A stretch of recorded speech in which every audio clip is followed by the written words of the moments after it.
नमस्कार बंधुरा स्वागत दुनियाते सबाइके वेलकाम जानाई। आज बानाबो मुचमुचे खाजा। बाड़ीते अल्प समय बानिये बाड़ीर सबाई मिले खेते पारबेन। चलुन किभाबे बानिয়েছি देखानो जाक। मुचमुचे खाजा बानानोर जोन्नो सबार प्रथमे एकटा बड़ो पात्रेर मध्य दिए दिচ্ছি 1 बाटी मयदा और 3 टेबिल स्पून घी। मयदार संगे घिएर मनटा भालोभाबे मिशिए नेब। आपनारा एखाने रिफाइन तेल दिए माखिए निते पारेन। माखिए निये देखबेन हाथेर मध्य जड़ो करले मयदा डोएर मतो हये आसछे। एइभाबे प्रथमे देखे नेबेन, तारपर अल्प अल्प करे जल दिए मयदार डोटा तैरी करे नेब। बेशी नरम करे करबेन ना और बेशी शक्त करे डोटाओ करबेन ना। अल्प अल्प जल दिए माखिए नेबेन, तारपर ढाका दिए 20 मिनट रेखे देब। एबार चीनी शिरा तैरी करे निচ্ছি। कड़ाई मध्य दिए दिलाम 1 बाटी चीनी और 1.5 बाटी जल। 5 मिनट टाइम दिए चीनी शिराटा तैरी करे नेब। और चीनी शिरा बेशिक्षण फुटिए निले तारेर मतो हये जाबे, ताहले खाजागुलोर मध्य चीनी रसटा बेशी होले भालो लागबे ना। आपनारा आपनादेर मतो करे चीनी शिराटा तैरी करेओ निते पारेन।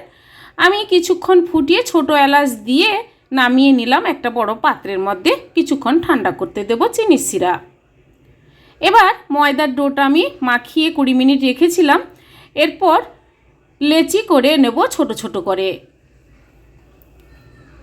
1 बाटी मयदाते 6 पिस लेचि करे निয়েছি सम परिमाण करे। एबार एकटा एकटा करे लेचिर मध्य मयदार गुঁড়ি छड़िए बेले नेब। जेभाবে আমরা রুটি বেলে থাকি ওইভাবে করে কিন্তু একটা একটা করে বেলে নিতে হবে। আর বেশি মোটা করে করবেন না, এইভাবে পাতলাভাবে করে সবগুলো আমি বেলে নিলাম। এবার খাজাটা তৈরি করে নেওয়ার জন্য সবার প্রথমে ওপর থেকে সামান্য পরিমাণ রিফাইন তেল দিয়ে আবার ওপরে আমি দিয়ে দিচ্ছি ময়দার গুঁড়ি। ময়দার গুঁড়ি দেওয়ার পর আবারও আমি আরেকটা এভাবে ওপরে পরপর করে সেম প্রসেসে দিয়ে দেব। অল্প তেল কিংবা ঘি মাখিয়ে দেবেন। তারপর ময়দার গুঁড়ি ছড়িয়ে আবার ওপরে একটা একটা করে পরপর আমি 6 পিস বেলে নিয়েছিলাম, ওইগুলো আমি পরপর করে সাজিয়ে এভাবে তৈরি করে নিলাম। আর এভাবে বানালে খাজার ভেতরের ভাঁজটাও খুব সুন্দরভাবে হয়ে যায়। এবার একদিক থেকে এভাবে আমি গোল গোল করে মুড়ে নিচ্ছি। দেখুন এভাবে মুড়ে নিচ্ছি। আর সবার লাস্টের দিকে অল্প জল আমি এভাবে লাগিয়ে আবার আমি এটা মুড়ে নিচ্ছি। রোল শেপ মতো করে নিলাম। এরপর ছুরি দিয়ে ছোট ছোট পিস করে কেটে নিচ্ছি।